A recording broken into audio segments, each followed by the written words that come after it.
We published a page about dental SEO 3 years ago. Still can't crack page 5 of Google. I'm Nathan Hawks, and I have written that page myself. Talks about SEO really in general terms, and never once did it mention a real dental keyword a patient might actually search. So today, I'm walking through what a dental SEO service needs to actually include if you want a practice to show up and get chosen instead of simply just existing online. A generic services page trying to rank for every dental keyword at once is kind of like a dentist that's trying to be a specialist at everything all at once. Technically qualified, but never anyone's first call. Here's tip 1. Your content has to be built around specific procedures and the specific concerns, not dental SEO in the abstract.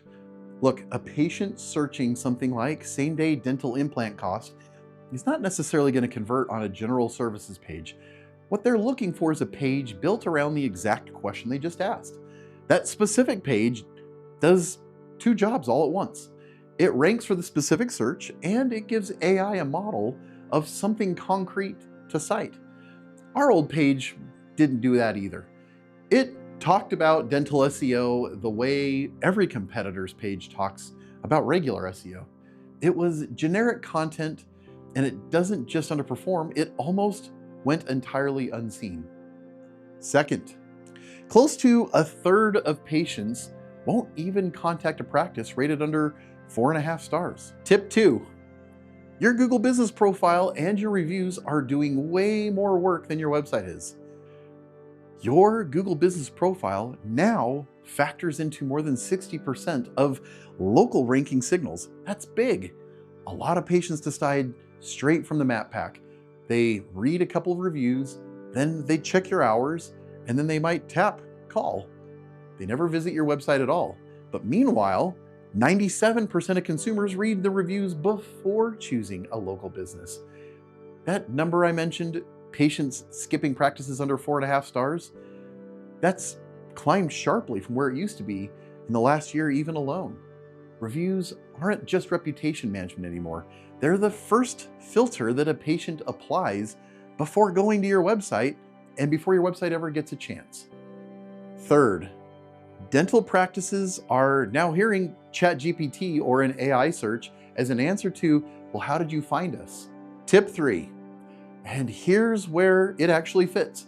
A recent Gallup report found that 16% of patients just overall consult an AI chatbot to choose a provider. Among patients who actively research their own care, that number sharply increases to 39%.